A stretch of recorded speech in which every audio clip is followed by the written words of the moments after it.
Okay, my name is Sandhya Mendonca, and was a journalist, a journalist for the first 16 years of my career. I started off as the first woman crime reporter in the city, full-time crime reporter, and then I moved on to cover current affairs, politics, business, and in 2004, I started my own media company, Raintree Media. I'll just point out here that we're doing a joint podcast. Exactly. Okay, here we're going to be using this also on my podcast, Spotlight with Sandhya, where I talk to very interesting people from various diverse fields. And this time I'm so happy to meet Kathy, first of all, because she is a journalist, and secondly, because she does a lot for women in media. And I think she will tell us more about what brings her here. Exactly. So my name is Kathy McLeish. I'm a journalist in Australia, senior journalist and producer with the Australian Broadcasting Corporation. Over the years, many years I've worked with women in media in Australia and been part of the women that set it up as a national organisation. So it's in all states and territories in Australia, quite similar to the network of women in media in India. Sorry, I'll explain what I'm doing. So I'm as part of a Winston Churchill Trust fellowship. I am travelling the globe to study and investigate programs that are aimed at increasing gender equality for women who work in the media and women who are represented by media, and bring that knowledge back to Australia so that we can also be looking at what kinds of programs are happening around the world, what's working, what we're getting right, what's not working for us, and also not just what we're doing within our industry and what our industry is doing, but what's happening externally that's making a change as well. So that's it in a nutshell, really. Over the years I've worked on, I was a senior current affairs reporter for the ABC, and I'm now a supervising producer of a television program in the ABC called Backroads, it's a top-rating television program, and also a documentary producer and programs producer for ABC International, which has taken me into the Pacific and Southeast Asia. So there's lots of synergy, really, with all of those things I've found over the years. And you've been quite a pioneering reporter. You covered a war, you were an embedded journalist in Afghanistan, am I right? Yes. So how was that experience? I wanted to cover a war, but I never got the opportunity. I didn't get to do a big period of time there, but I was embedded and I was there for about a month, and it was actually extraordinary. It was really a remarkable experience, and there were times where it was really very emotional. There were really powerful stories there. So it was an amazing experience. I've been really lucky to it's been important to me in my career to be multi-skilled. So I've tried to really have as broad a skills as I possibly can. So I've learned to produce over the years. I've reported. I've tried to really diversify around reporting. I've been really lucky that I've been based in a state current affairs program that's allowed me to branch into radio current affairs, news, TV and radio news, digital reporting, producing, agricultural reporting, from one end of the scale to the other, and a lot of live coverage from disaster zones as well. It's really paid massive dividends for me. I found that it's allowed me to kind of be really agile in my career and move to different areas. And I kind of think if you're giving one piece of advice to young journalists, that's the one I would think. And I think they know that that's the world now in journalism, isn't it? Multi-skilling. Absolutely. So, it's from the time you started and to the way your career has progressed, have things become easier for women in the media industry in Australia?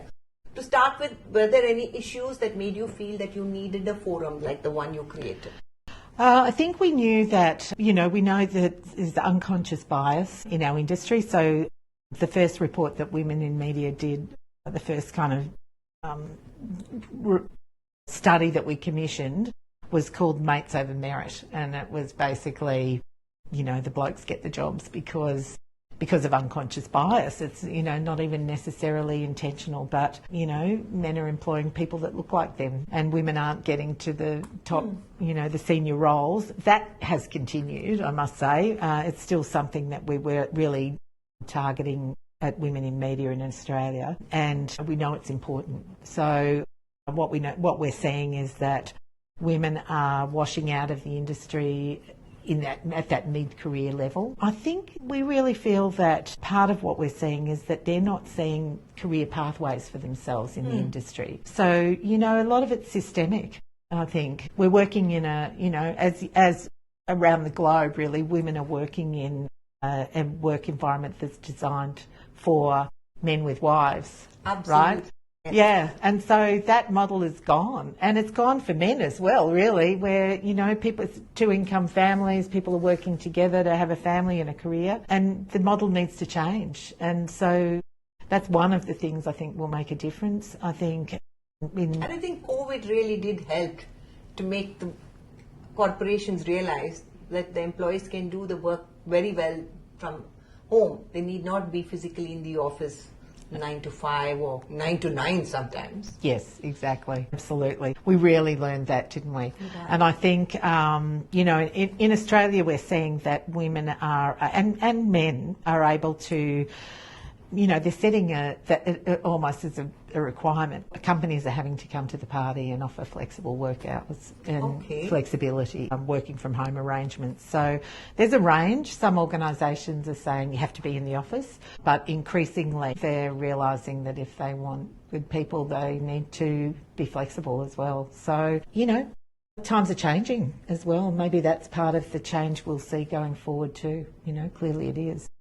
So where do you go from India? Which are the other places, countries that you're seeing? From here we're going to Germany, and I'll meet with Deutsche Welle and a couple of other major news organisations there, and also the Berlin version of Women in Media. Okay, wonderful. So, it's amazing where Women in Media organisations have just formed organically all over the world, and we're not really connected to each other. Absolutely. So it's been incredibly exciting to, it's like all these sisters everywhere I'm going.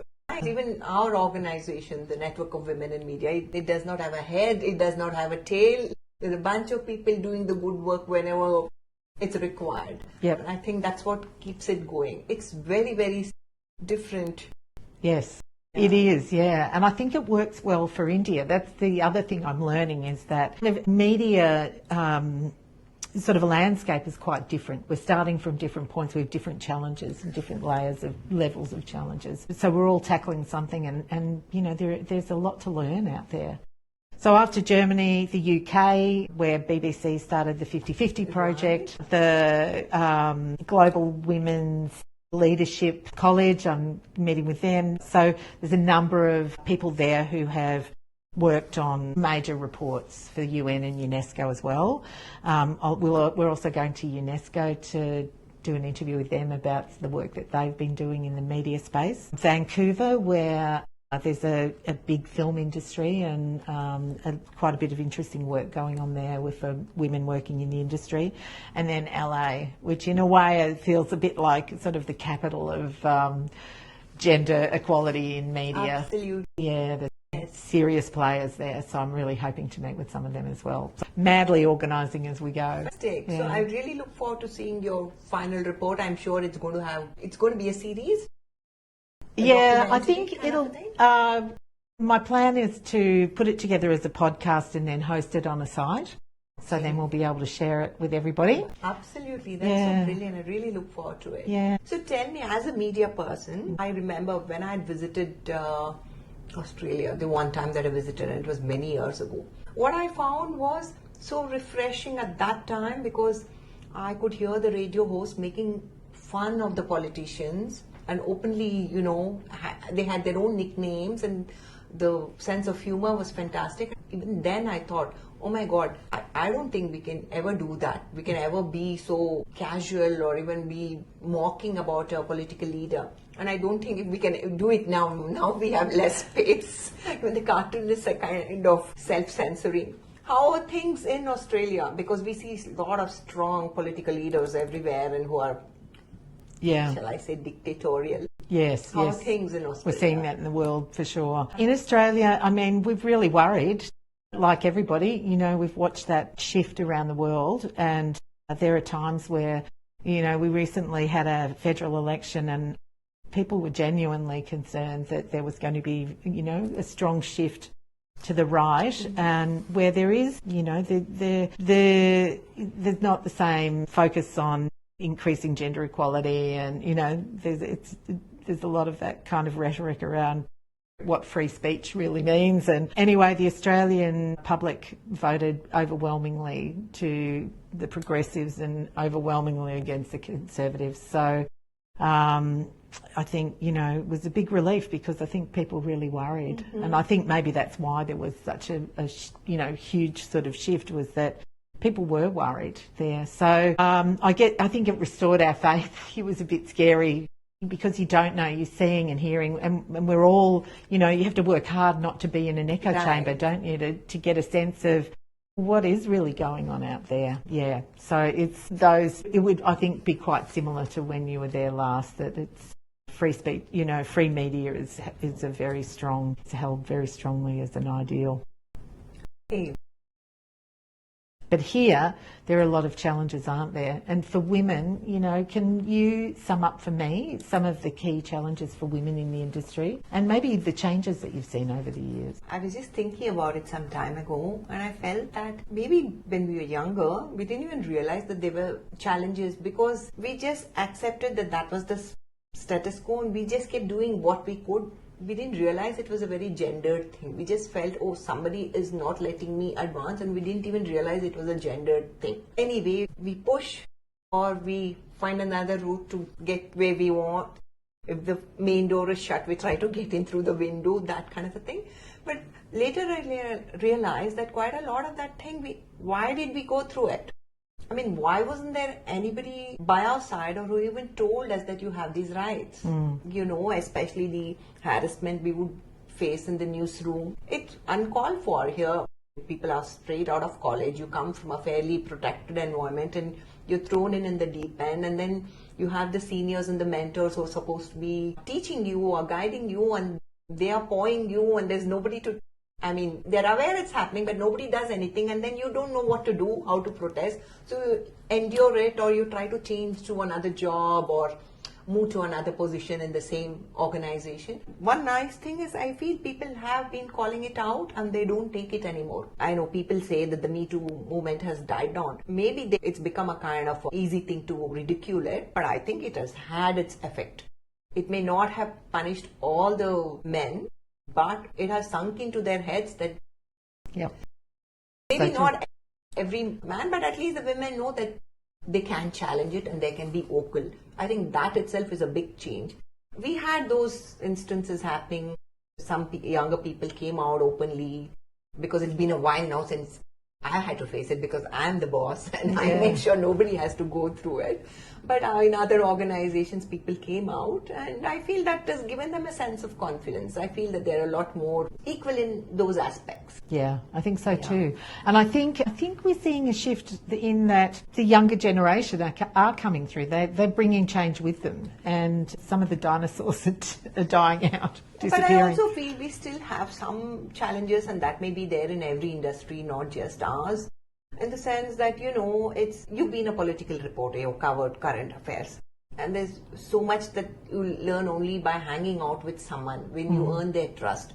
So it's easier for a guy to go hang out with another guy and they have a drink on the quiet. I'm not saying that every politician or every police officer you could go and have a drink with would get the wrong idea. But generally, you're a lot more cautious about these things. You can't just let go. Even if you're willing, that person may get the wrong idea about you.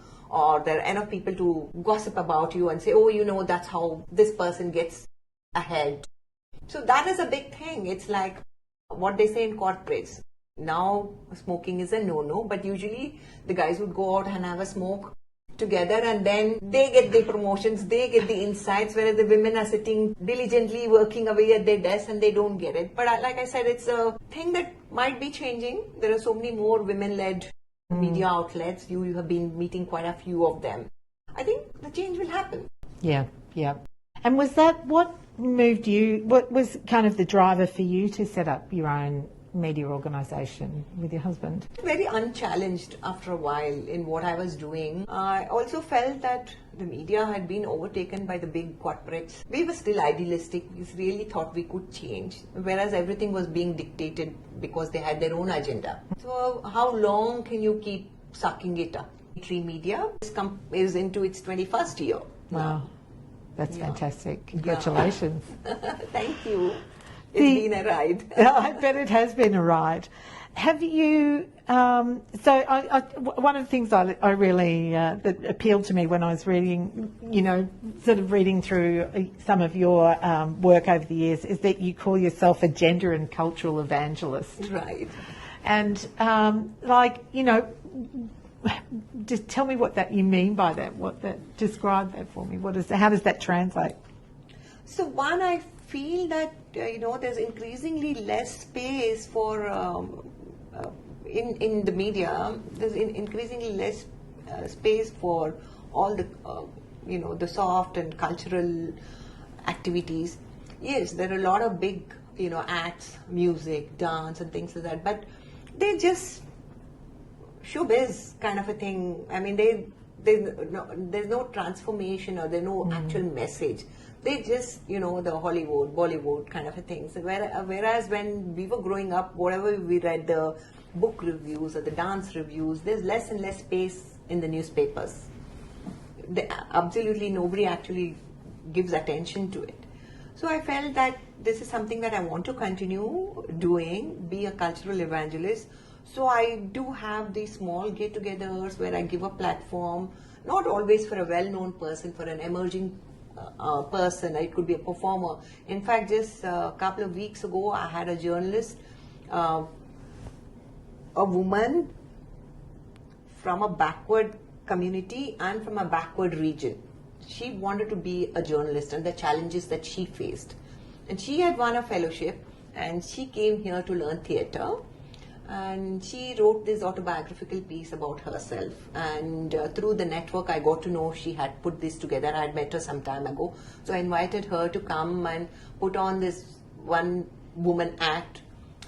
We had about 25 people in my living room.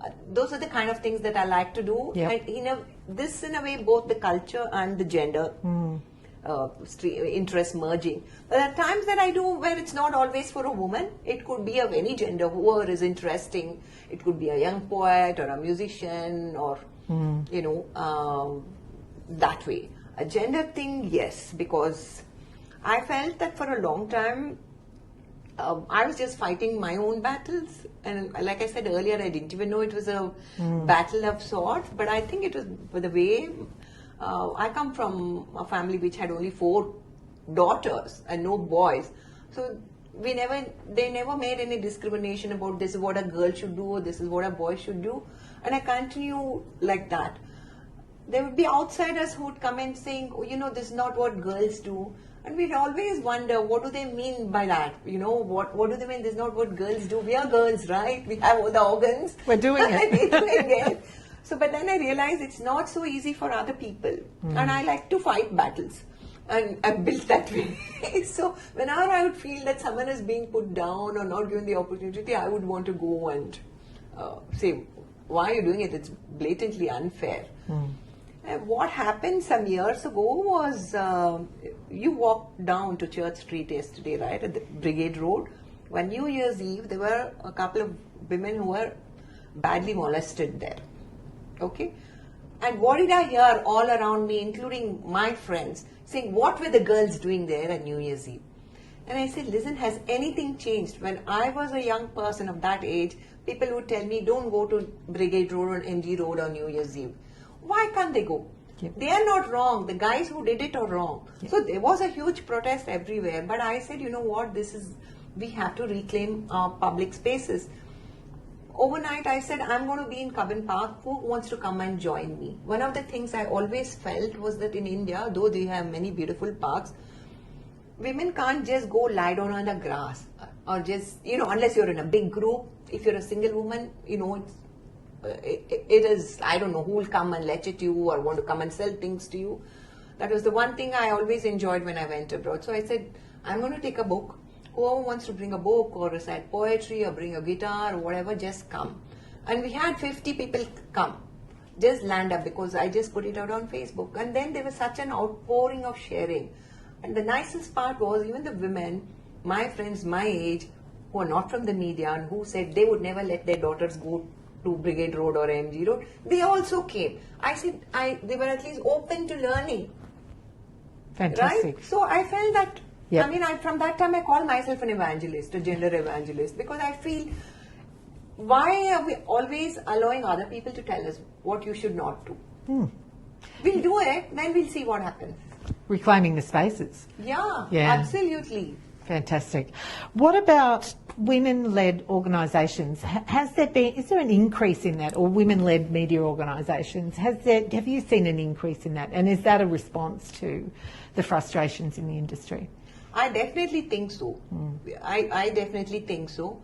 And I feel this is a way that women are claiming their ownership. They're not willing to be sent off to pasture. And you know, typically what's been happening is when you're senior, the organizations I've heard don't even want to keep you on because they have to pay you more.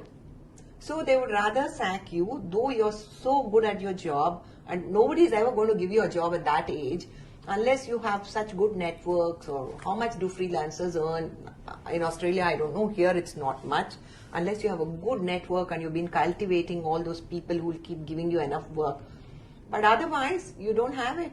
They would rather hire 2 or 3 youngsters and pay them a smaller sum because they don't want to. And I see a lot of them feeling that pain. Even men go through it. I'm not saying it's only women, but I feel now the women have the courage. And I think they turn around and say, okay, if so-and-so could do it, maybe even I can do it. This whole thing is because I think one thing we lack. As journalists, if I don't know how it was for you, even if you're climbing up the ladder, nobody gives you any management training. In a corporate, if you're taken from a particular thing and you're made a manager and then you go climbing up further, they send you for training, mid-level management, senior level management. There are many training.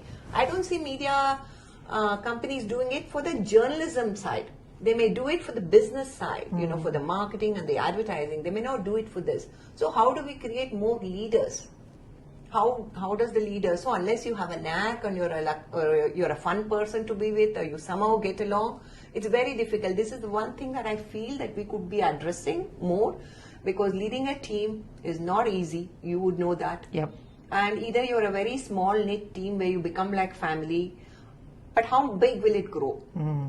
Right? Suppose you were not in ABC and you had started your own thing. How much would you have done? You would have been like me. Yeah. Because you have to think, do I want to take that investment? Do I want to take a loan? Do I want to scale? Or do I just want to do the work that I enjoy? But there are a lot of people, I'm sure, who have the talent, who just need the little bit of confidence building and training. Yeah, more leadership courses. Yeah, absolutely. Yeah. And what does the network mean for you, the network of women in media? How is that, you've seen that sort of grow?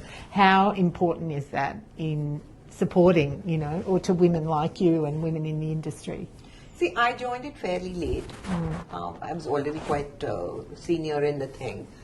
But for me, it is, oh my God, what is the word that all the, millennial use? They are my tribe. I can't fit in anywhere else. They get me and I get them. As journalists, we are mostly outliers, right? We find most people rather ridiculous, or we are very cynical. We can't really, we can fake it for a while. But who really gets us as other journalists, which is why you're from Australia and I am from India, and we already feel a sense of camaraderie because we know can't take all these people very seriously, the ones whom we have to interview. And we know the kind of things one needs to do to present a story. So we others get it. Yeah. So for me, this has been, it's my, like safety valve. It keeps me sane. Yeah. And I can see also just from my, kind of sort of meeting the women from the network and the conversations I've had, that there's great support between between you all as well, which is absolutely professional support as well, isn't it? Absolutely. Yeah. I mean, most of the time somebody needs a story idea, somebody needs a contact, somebody needs to vet something, and it's like you put out a message and somebody will reach out to you. Yeah. Fantastic. And amplifying each other as well, is that something? Absolutely. Yep. Absolutely. Especially because I feel that there are so few places where one is actually recognized for all the hard work. And here, it doesn't cost anything. Yeah. We're just using our own resources. We don't even, and we don't take any political support. We don't allow. All the, each state has its own network, and the annual meets happen in a kind of a rota, and all of them are organized through all kinds of things, but never any political support, because we will be independent. It's fantastic. And I know, I saw that you also do some mentoring. How important do you think mentoring is for women? I think it's very important. In fact, I feel that even now, I mean, though I'm quite old enough to be the mentor, even now I feel that whenever I require mentorship, I reach out. The thing is, mentorship is very, very useful, and most people don't recognize it, especially because I think probably the education system in India is still a little like, I will tell you and you do. It's not like, here is an idea, go explore it and let's see where it takes you. It's not like that. So even when a mentor thing, that is what I keep realizing. They come to you and they expect you to solve their problem.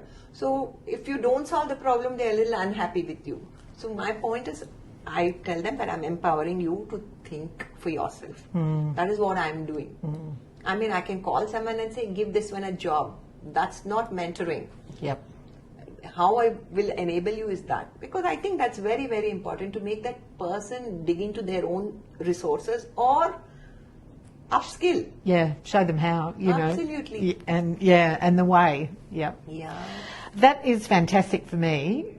Thank you so much. It's really, Thank you. Yeah, it's been a joy being in India and in Bangalore and spending time with some of the delightful people that I've met through. I wanted to ask you this, and I'm sorry I waited till the end. Why did you get interested in, creating this women in media thing, this whole subject, which is your area of specialization?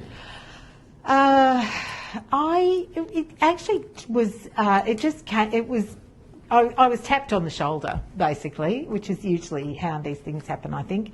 A friend of mine, a woman called Vicky Laurie, who's a journalist in Western Australia, started Women in Media in her state because she felt that, women needed to get together, the women in the industry needed to get together and network and support each other.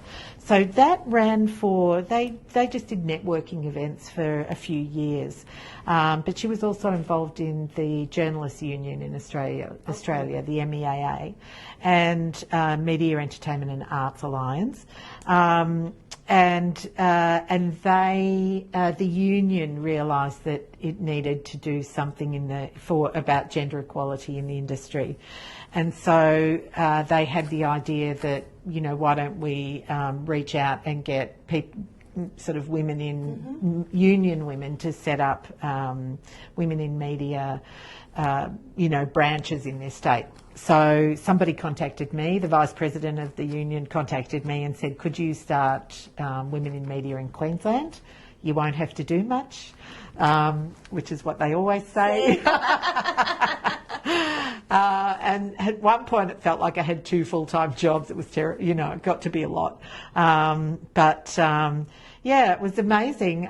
The very first, it felt daunted, and I felt like, I can't do this, and who am I going to get to be on this committee, and what will we have to do? And I just reached out, actually, and just asked some women to help me, some women journalists to help me, and this network formed, and I just remember the very first event we had. Up until that point, I always sort of felt like frustrated in the newsroom because, you know, you'd work really hard, you'd do these really important stories, but the men seemed to, you know, have this thing of walking around the newsroom, talking about their very important story and their very important voice. And while the women were smashing away at their typewriters and getting the work done. And I went to that first Women in Media event and looked around the room, and, you know, we had some amazing women there who'd been real groundbreakers for women in the industry, and realised, actually, we're pretty amazing. You know, this is quite an amazing group, and I know these women are doing amazing work. And I realised that, you know, all those women lined up at their computers smashing out the stories, they're just hammering out those really great, important yarns, and then they're rushing off to their other job, full-time job at home. Oh, yeah, and so it just, it was an epiphany for me. Really, it was a big moment, and I realised, you know, this is a really important network, and we can really do something here, and it's really important to show these young women journalists, you know, who they belong to and what they're part of here, to amplify each other and support each other.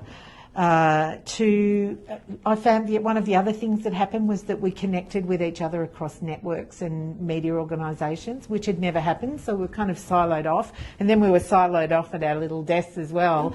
And all these connections built, and we began to amplify each other and help each other. You know, let each other know if there was a job coming up, or let each other know if, that was a great story that you did.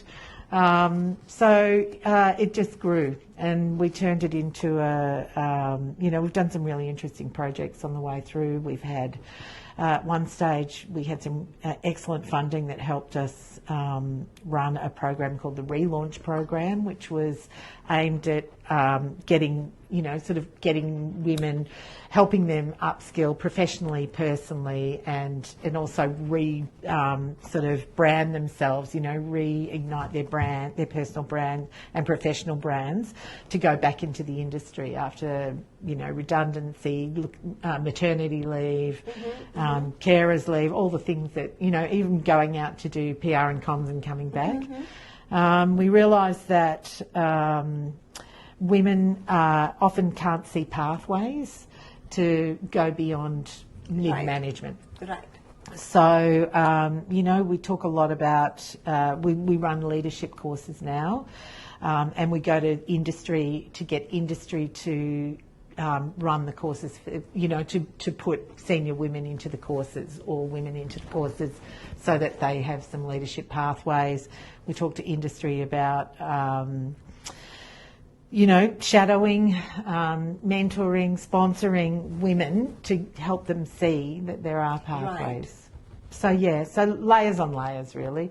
And there are times where we've had funding for a program and then that funding's gone and we've done another program. Mentoring is another thing that we've done over the years. But connecting, we run a conference. But really that connection, that network is so valuable, isn't it? It is. Yeah. It's really beautiful, and I'm glad that somehow you had a connection with our network and came here. Lakshmi had put out a message and I said, I want to meet her. Oh, me too. I was really, it was just amazing, really. And it you know, it's sort of probably not surprised, but really delighted that at how the network responded to me coming and connecting, and you know, as I say, it's just lovely to be part of that sisterhood. And you know that, you know, internationally it's going to be the same, really. We all belong to each other. Absolutely. Are you going to any other cities here in India? No, this is it. Yay, for Bangalore. We've loved it. It's been amazing. And you've come here from? I came directly from Brisbane in Australia. So So we're I'm going down from, it's very hot in Brisbane at the moment. It's, you know, 30 to 40 degrees. So Bangalore's a nice, lovely. I know, it's been delightful. And then from here, I'll be digging out the winter woolies. Oops. Yes. Snow. Germany, yes. Great. Yeah.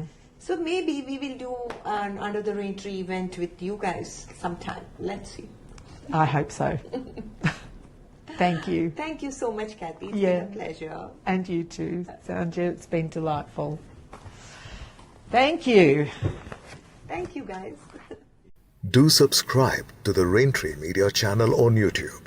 Like, comment and share the videos.